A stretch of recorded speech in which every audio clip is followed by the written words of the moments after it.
واللي الدلمي وقت دير الظلمي وصعدا نف مال ميل لي دافوها ملأ waxaan rabaa in arintaas madaxda ay qusayso ay wax ka qabato waxa la igu dhibaateeyaa qabiilkan ka dhashay la igu dhibaateeyaa ilaahan iga dhaliyay waxa la igu dhibaateeyaa waxa waaye qabiilka ka dhashay xuquuq ma laha xuquuqdii beeshan u baahnaa dhahay see beeshaas xuquuq raadi kartaa waaye gobolka banaadir kaliya ayaa ka joogo beesheeda dawladda xuquuqdeena waa ku maqan tahay wax xuquuqoo dawladda aan ku haysano ma jirto ama federaal ama dawlad hoose gobolka banaadir dhulkeena dhul oo beesha degto cabiraa wax xuquuq oo leeyina male shaqaalo gobolka banaadir ee cadaalad darradaas lagu lahaaya waa 12 sano cadaalad darrada lagu haaya mar walba marka ka dambayso ay kasii daree nafteydii mataqaanaa ay sheeg qatar ku jirta xuquuqdii aan lahayo dhaqaalo waa laga cunaa dhibaata lagu haaya maye lacagaha waa shaqeeyaha shaqada la diro gunooyin ay leedahay gunooyinka aan shaqeeyo waxa iska cunaayo dad meelaha jooga iska cunaayo oo dad oo shaqaale rasmi ah gobolka banaadir aan ayna cunaayo aniga shaqaale rasmi ah oo mataqaanaa bilaa mushaar ku soo shaqeey jiray oo mataqaanaa intaas oo sano joogo aan qof wili gobolka banaadir oo shaqaale aan ka ahayn mushaar aan kuleyn ama mataqaanaa dhaqaalihii aniga iga cunaayo macnaha haddii aad dacwadane shabaab inaad taa la sheegay oo dhahay agaasimiga dadka qabiilka igu handadaayo oo mataqaanaa igu dulmihayo in laga qabto laga dhiciyo xuquuqdii aan lahaay oo dhaqaale aan helo erligeyga iyo sharafkeyga oo lagu xadgudbay dadkii ku xadgudbay lay mataqaanaa ay sheeg cadaalad sameeyo maxkamad lay saaro igi joogane saasaa lagu dhibaateeyo waa meesha waxaan codsahaa cadaalada codsahaa madaxda qaranka madaxda mataqaanaa maamulka gobolka banaadir dhibaatadaas dhowr 12 sano ay haysaa mar walba marka ka dambeeyo way ka daran tahay naf iyo maal meel lay nabadgeliyo ma jirto waxaan rabaa in mataqaanaa ay sheeg dadka qabiilka igu handadaayo oo mataqaanaa igu dulmihayo in laga qabto laga dhiciyo xuquuqdii aan lahaay oo dhaqaale aan helo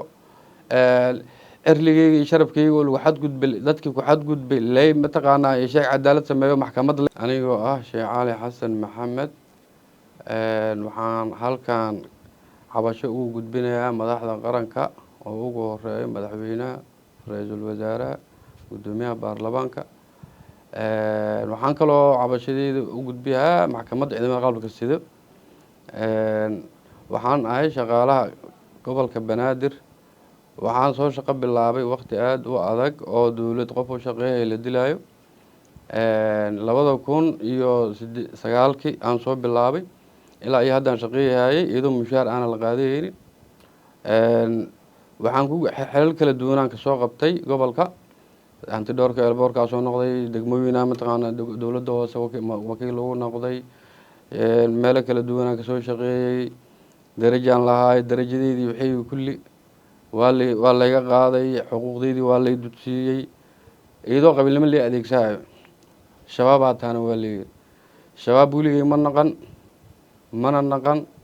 ilaa haddana miihi shaqana kuma lihi raadna kuma lihi laakiin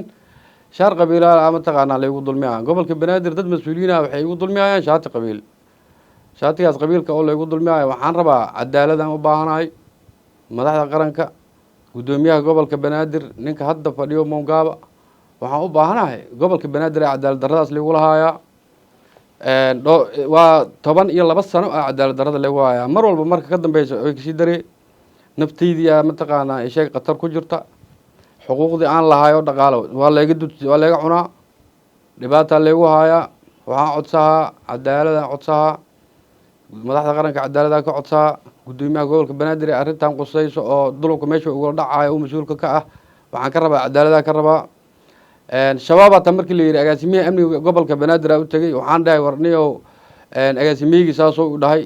waxaan rabaa waa dulmiyay waxaan rabaa in la maxkamadeeyo shabaab haddii aan noqdo aniga hal lay xiro haddii aan shabaab ahayn xaqiiqa la siiyo agaasimihi amniga gobolka wuxuu igu dhahay waago taqaanaa dadka ku haysto qabiilnimada lagu haystaa aniyo iga tag wareerinin maamul iyo waxaas ka dab wareegin isxalle oo dhahay waxa ay dulmiyayaan waa qabiil waxaan rabaa marka maanta waxa halkan u keenay waxa waaye codkeyga in meel dheer oo gaaro idaacadan maanta aan fadho oo magaceeda la yiraahdo kaab t v waxaan ka codsahaa in muuqaalkan ay ummadda soomaaliyeed ii gaarsiiso ummadda soomaaliyeed laftarkeeda inay sii sheer garayso madaxda ay qusayso lai gaarsiiyo waxaan ahaa dhibane soomaaliyeed waa lay dulmiyey waqti dheeraa dulmi igu socdaa naf iyo maal meel lay dhaafoohayo male waxaan rabaa in arrintaas madaxda ay qusayso ay wax ka qabato maxkamadda ciidamada qalabka sida waxaa ka codsahaasa mas-uuliyiinteeda in dacwooyinkayga lay fududeeyo in mataqaanaa aana laygu dhibaateynin oo mataqaanaa isheeg si cadaalada loo qaado dacwooyinkayga loo qaado waxa laygu dhibaateeyaa qabiilkan ka dhashaa laygu dhibaateeyaa ilaahana iga dhaliyey waxa laygu dhibaateeyahay waxaa waaye qabiilkaa ka dhashay xuquuq ma laha xuquuqdii beeshaan u baahanaa dhahay see beeshaas xuquuqu raadin kartaa waaye gobolka banaadir kaligayaa ka joogo beesheyda dowladda xuquuqdeyn waa ku maqan tahay wax xuquuqoo dowladda aan ku haysano ma jirto ama federaal ama dowlad hoose gobolka banaadir dhulkeena dhul oo beesha degto cabiraa wax xuquuq oo leeyina male shaqaalo ku mala anigii joogana saasaa laygu dhibaateeyo waa meesha waxaan codsahaa cadaalada codsahaa madaxda qaranka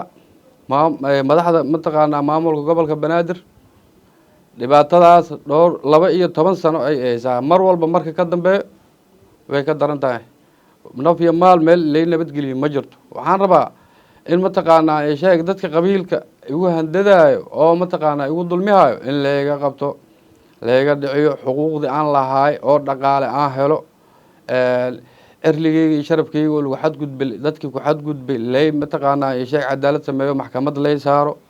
maye lacagaha waa shaqeeyahaa shaqada lay diro gunooyin ay leedahay gunooyinka aa shaqeeyo waxaa iska cunaayo dad meelaha jooga iska cunaayo oo dad oo shaqaale rasmi oo gobolka banaadir aan ayna cunaayo anigoo shaqaale rasmi ah oo mataqaanaa bilaa mushaar kusoo shaqeey jiray oo mataqaanaa intaasoo sano joogo qofaa weli gobolka banaadir oo shaqaale aana ka ahayn oo mushaar aan kulayn mataqaanaa dhaqaalihii aniga iga cunaayo macnaha haddii aad dacwadane shabaab inaad taa lay sheegay oo dhahay agaasimihii waa la bedel agaasimahaas hadda inta ka dambeysana sidii waa laygu sii wada le mar walba oo mataqaanaa sheeg dulanka sidiisuu igu socdaa sheeg waxaan codsahaa in mataqaanaa